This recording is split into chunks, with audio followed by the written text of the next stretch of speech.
Al llegar a los postres, el alborozo general aumentó sensiblemente. Algunos de los servidores y músicos contratados por Simón comenzaron a tañer sus instrumentos, fundamentalmente flautas y cítaras, y las mujeres, que habían permanecido de pie o sentadas en un grupo aparte, pendientes de los invitados, se unieron a la música, batiendo palmas por encima de sus cabezas y siguiendo el ritmo con su cuerpo. Jesús, que había comido con gran apetito, apuró su tercera copa de vino y sonrió al grupo, en el que destacaba María. La hermana menor de Lázaro, al igual que el resto de sus compañeras, había cambiado su indumentaria de diario y lucía una llamativa túnica, teñida con la célebre púrpura de Tiro y Sidón. Nuestras informaciones apuntaban hacia el hecho de que el célebre molusco de las playas de Fenicia, el murex, era la materia prima del que se obtenía la púrpura.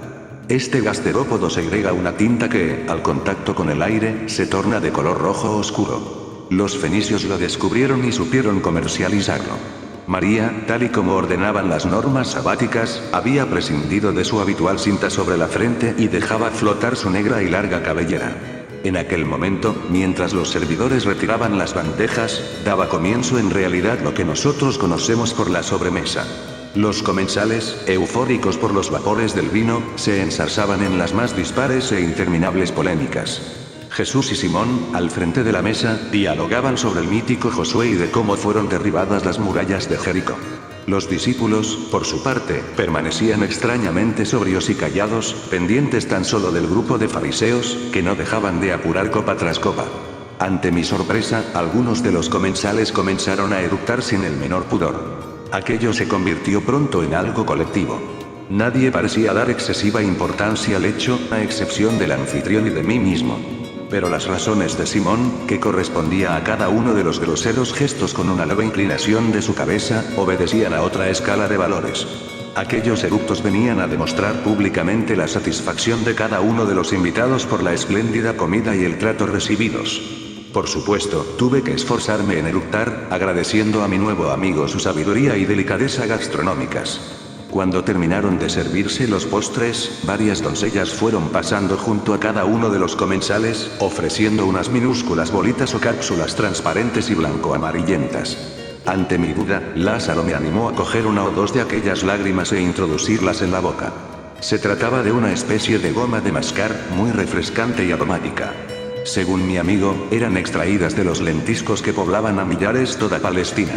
Para los hebreos, aquellas bolitas reforzaban los dientes y la garganta, proporcionando, además, un aliento más fresco y agradable.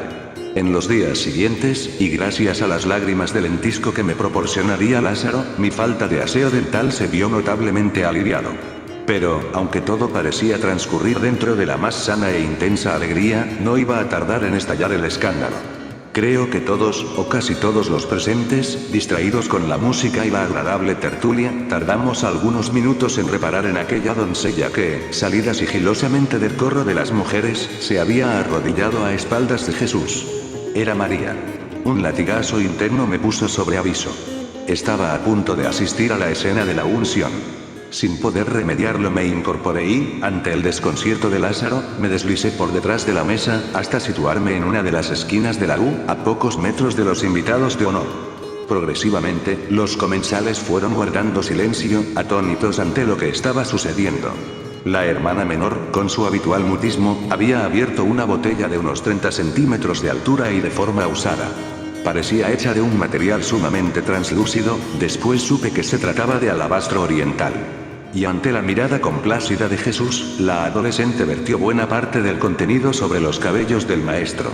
Un líquido color coñac fue impregnando lenta y dulcemente el pelo acastañado del rabí, mientras un penetrante aroma fue llenando el recinto.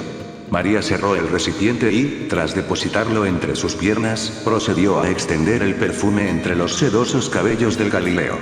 Aquella unción fue hecha con tanta sencillez y amor que los ojos del gigante se humedecieron. Una vez concluida la operación, María volvió a abrir la jarra, vaciando la esencia de nardo sobre los desnudos pies del maestro. Untó el líquido a lo largo de sus tobillos, calcañares y dedos, proporcionando a Jesús unos suaves y prolongados masajes hasta que el líquido quedó perfectamente extendido. A esas alturas de la unción, algunos de los comensales habían empezado a murmurar entre sí, lamentando aquel despilfarro. En uno de los extremos de la mesa, varios de los discípulos, entre los que destacaba Judas Iscariote por sus aparatosos ademanes y palabras subidas de tono, apoyaban con sus comadreos a los invitados que se mostraban abiertamente molestos por el gesto de la joven. Ni María ni Jesús se alteraron ante aquellos cuchicheos.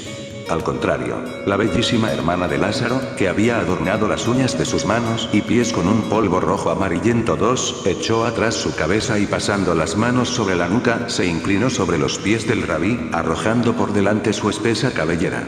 Después, sin prisas, fue enjugando con su pelo los pies del maestro, hasta que quedaron secos y brillantes. Los comentarios, desgraciadamente, habían ido agriándose. Judas, incluso, con una manifiesta indignación, acudió hasta Andrés, el hermano de Pedro, preguntándole de forma que todos pudieron oírle: ¿por qué no se vendió este perfume y se donó el dinero para alimentar a los pobres? Debes hablar al maestro para que la reprenda por esta pérdida. 3. María, asustada por el cariz que habían tomado los acontecimientos, intentó levantarse, pero Jesús la detuvo. Y poniendo su mano izquierda sobre la cabeza de la joven, se dirigió a los asistentes con voz reposada pero firme: dejadle en paz todos vosotros. ¿Por qué le molestáis por esto, si ella ha hecho lo que le salía del corazón? A vosotros, que murmuráis y decís que este ungüento debería haber sido vendido y el dinero dado a los pobres, dejadme deciros que siempre tenéis a los pobres con vosotros para que podáis atenderles en cualquier momento en que os parezca bien, pero yo no siempre estaré con vosotros. Pronto voy a mi padre. A continuación, centrando aquella mirada, a la que no parecía escapar ni el cimbreo de las llamas de las lámparas, en los ojos de Judas Iscariote, arreció, con un timbre mucho más enérgico: esta mujer ha guardado mucho tiempo este ungüento para mi cuerpo en su enterramiento. Y ahora que le ha parecido bien hacer esta unción como anticipación a mi muerte, no se le debe negar tal satisfacción. Al hacer esto, María os ha reprobado a todos, en cuanto que con este hecho evidencia fe en lo que he dicho sobre mi muerte y la ascensión a mi Padre del cielo. Esta mujer no debe ser condenada por esto que ha hecho esta noche. Más bien os digo que en los tiempos venideros, donde quiera que se predique este evangelio por todo el mundo, lo que ella ha hecho será dicho en memoria suya. María desapareció del patio y yo me retiré a mi lugar. Lázaro parecía entristecido. Tanto él como Marta sabían que su hermana había ahorrado durante mucho tiempo para comprar aquel costoso perfume. La familia, al contrario de lo que venía observando entre sus propios discípulos, sí habían entendido el fondo del problema e intuían que aquella podía ser la última Pascua de Jesús. Los murmullos decrecieron, pero algunos de los apóstoles siguieron comentando el suceso, moviendo negativamente la cabeza, en señal de desacuerdo con el rabí. Judas Iscariote había caído en un impenetrable silencio. Sus ojos me asustaron. Destilaban un odio sordo y contenido. Saltaba a la vista que había tomado aquellas palabras de Jesús como un reproche personal indudablemente, se había sentido ridiculizado ante los demás. En mi opinión, debió ser a raíz de aquel incidente cuando el traidor comenzó a tramar su venganza contra el Galileo. Dudo mucho que Judas pensase en aquellos momentos en la entrega del maestro a los miembros del Sanedrín. No tenía sentido, ya que la propia policía del templo había recibido órdenes concretas de apresarle. Sin embargo, su espíritu vengativo vio abierto así un camino para tratar de humillar a Cristo y resarcirse. Estaba ya próxima la vigilia del domingo cuando algunos de los fariseos, que habían permanecido en un prudente silencio, se dirigieron a Jesús y, prescindiendo de la valiosa naturaleza del perfume, le recriminaron por haber consentido que aquella mujer hubiera violado las sagradas leyes del descanso sabático. Según acerté a entender, una de las normas establecía que una mujer no podía salir de su casa con una aguja que tuviera agujero, es decir, apta para coser, ni con un anillo que tuviera sello, ni con un gorro en forma de caracol, ni con un frasco de perfume. Si infringía este código, estaba obligada a pagar y ofrecer un sacrificio, en compensación por su pecado. Jesús observó divertido a los sacerdotes. Decidme, les preguntó, ¿de dónde venís? De Jerusalén, afirmaron. ¿Y cómo es posible que condenéis a una mujer que ha caminado menos de un estadio, habiendo recorrido vosotros más de 15? Recordé entonces que los hebreos hacían una trampa para poder salvar los 2000 codos o 1 kilómetro, que era el trayecto máximo permitido en sábado. Jesús sabía que, aunque el pueblo sencillo ponía en práctica el vedú, los santos o separados presumían públicamente de su extrema pureza, no dudando en cambio en infringir estas leyes cuando estaba en juego una buena comilona. Los fariseos se revolvieron inquietos. Pero el Cristo no estaba dispuesto a concederles cuartel. La casi totalidad de los 5.000 miembros de las comunidades o hermandades de fariseos de Israel eran comerciantes, artesanos o campesinos, carentes de la sólida formación de los escribas y que, en base a sus estrictas normas para con la pureza y el pago del diezmo, se habían elevado por encima de los ares o gran masa del pueblo de Israel. Este engreimiento y dureza de corazón era algo que no soportaba el rabí de Galilea. Y no tardó en proclamarlo en sus propias narices, para regocijo de unos y nerviosismo de otros, en especial de sus más allegados, que temían la ira de los que se autoproclamaban como el partido del pueblo. ¡Ay de vosotros, fariseos! Lanzó Jesús valientemente. Sois como un perro acostado en el pesebre de los bueyes, ni come él, ni deja comer a los bueyes. ¿Quién eres tú?, esgrimieron los representantes de Caifás con aire de suficiencia, para enseñarnos dónde está la verdad. ¿Para qué salisteis al campo?, arremetió el nazareno. ¿Para ver quizá una caña agitada por el viento? ¿Para ver a un hombre con vestidos delicados? Vuestros reyes y vuestros grandes personajes, vosotros mismos, os cubrís de vestidos de seda y púrpura, pero yo os digo que no podrán conocer la verdad. 24 profetas han hablado en Israel y nosotros seguimos su ejemplo. Los comensales volvieron sus rostros hacia Jesús. Pero el Galileo seguía imperturbable. Su dominio de la situación había crispado los ánimos de los fariseos. Vosotros habláis de los que están muertos y estáis rechazando al que vive entre vosotros. Dinos quién eres para que creamos en ti, contestaron. Escrutáis la superficie del cielo y de la tierra y no habéis conocido a aquel que está entre vosotros, y volviendo su mirada hacia mí, añadió, ¿no sabéis escrutar este tiempo? Una oleada de sangre ascendió desde mi vientre. Los fariseos optaron por levantarse, renunciando a seguir con aquella batalla dialéctica. Entre expresivas muestras de indignación, lavaron sus manos en sendas jofainas. Pero Jesús no había terminado.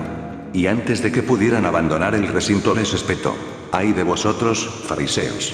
Laváis el exterior de la copa sin comprender que quien ha hecho el exterior hizo también el interior. Empezaba a estar muy claro para mí por qué las castas de sacerdotes, escribas y fariseos se habían conjurado para prender y dar muerte a aquel hombre.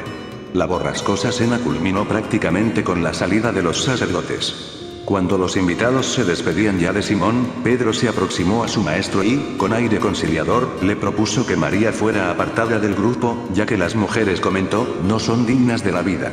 El nazareno debió de quedar tan perplejo como yo. Y en el mismo tono, respondió al impulsivo discípulo. Yo la guiaré para hacerla hombre, para que ella se transforme también en espíritu viviente semejante a vosotros, los hombres. Porque toda mujer que se haga hombre entrará en el reino de los cielos. Esa noche, al retirarme a mi habitación y establecer la conexión con el módulo, Eliseo me anunció que el frente frío había penetrado ya por el oeste y que, muy probablemente, la entrada de Jesús en Jerusalén, prevista para el día siguiente, domingo, se vería amenazada por la lluvia.